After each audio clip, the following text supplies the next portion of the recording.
again, and it is October 19th, 2012.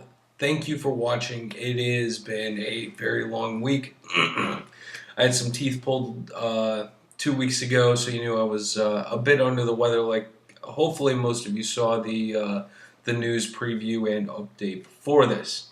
It's been pretty painful. Having teeth pulled is not fun in any way.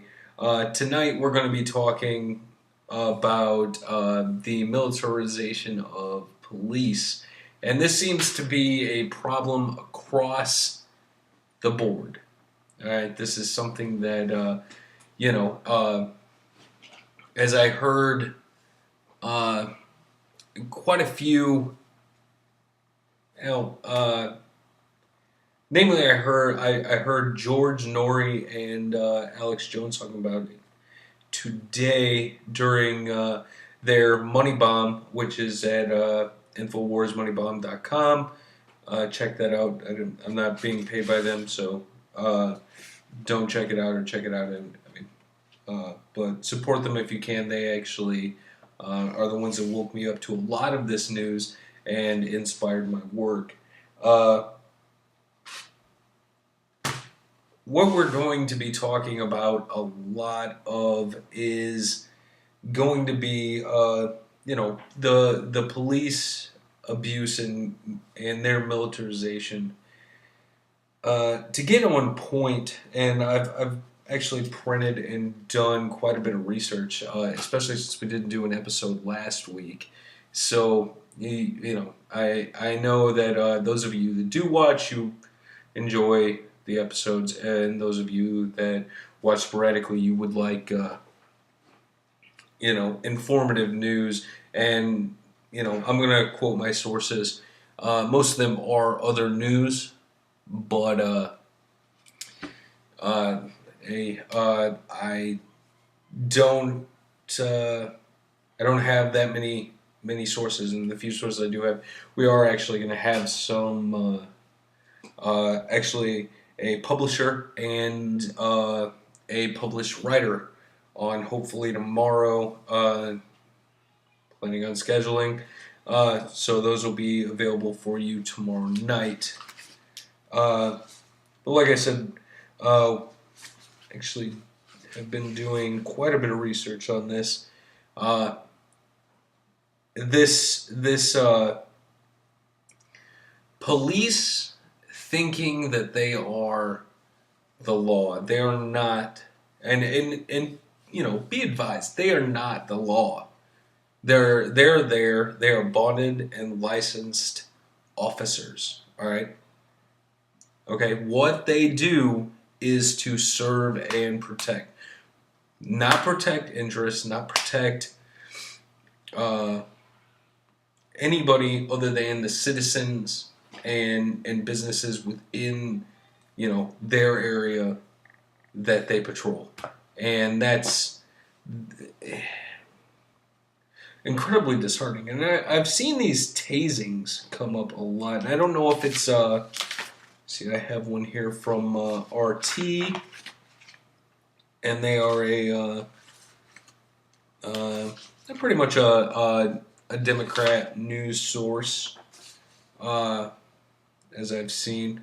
I don't have anything bad to say about them. Their facts are good, and their research is good. And I use them the last couple times. Actually, I've done an actual serious newscast. I have RT, Daily News, and we have Huffington Post.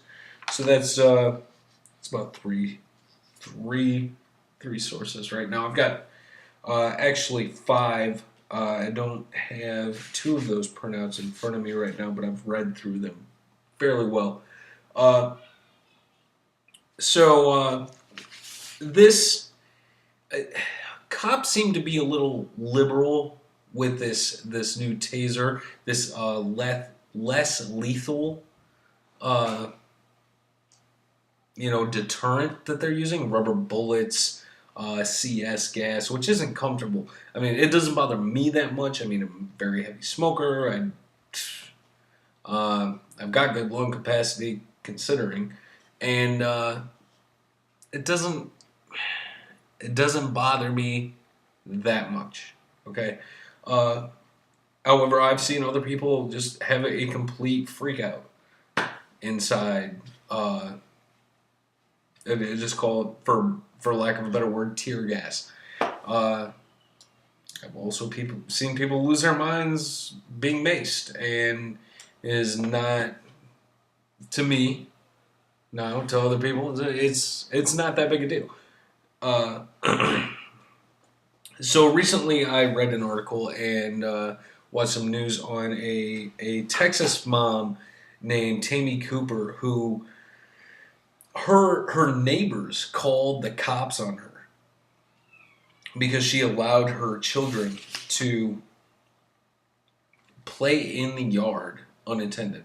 And this is a complete uh, just breakdown. I mean, when I was growing up, I had a Nintendo, really, and outside, and we worked on the yard, and that's pretty much it for free time. You go play in the yard, go play football, go play catch, play outside sports. And apparently, in Texas, as it appears that you are not able to do that. And if you do let your kids do those things, you have to be up their ass the entire goddamn time. It's ridiculous. And this is from a quote from the Huffington Post. The police showed up at Cooper's home to arrest the mother for child endangerment. Endangerment. Playing in your own yard is child endangerment now, and apparently the U.S. That is a complete, and for those of you watching in the military, that's a no-go. You are not allowed to let your children play in your yard. It's your yard. What is it? Nobody mind the damn thing. Nobody. There's no. It's this constant state of fear that seems to be just rampant, and it is beyond ridiculous. I mean, don't let your kids trick or treat outside. It's don't let your kids trick or treat to people you don't know. And in all actuality, statistics actually point out that people they know are the ones that are most likely to harm children. People they know are the ones, or people that the children know and trust are the ones most likely to prey upon them in any way, sexually, just to kill them, just to exploit them in any way. And that's just plain facts, right? Next, we're going to get into these odd rash of taserings I've been coming up with. Cops stun gunning Occupy DC protesters. Really, this guy was given a notice and then tased, just blatantly tased. And I'll read these as I've outlined them. U.S. Park Police have used a stun gun on an Occupy protester whose only crime was tearing down flyers, demonstrators about a ban on camping in Washington, McPherson Square. Really? You're going to tase a guy for tearing down flyers in a public area? All right. If I ran around and tore down flyers to say there was a block party, really? Are the cops going to come taser me for that? No. This seems ridiculous. It just happens to be that probably this cop put those flyers up. Oh, you ruined my good work, and zap the motherfucker. Tasers are less than lethal, but they're not safe. They don't know if this guy has a heart condition. They don't know if this guy has a history of seizures, and we're going to get back into that here in the next section. We don't know,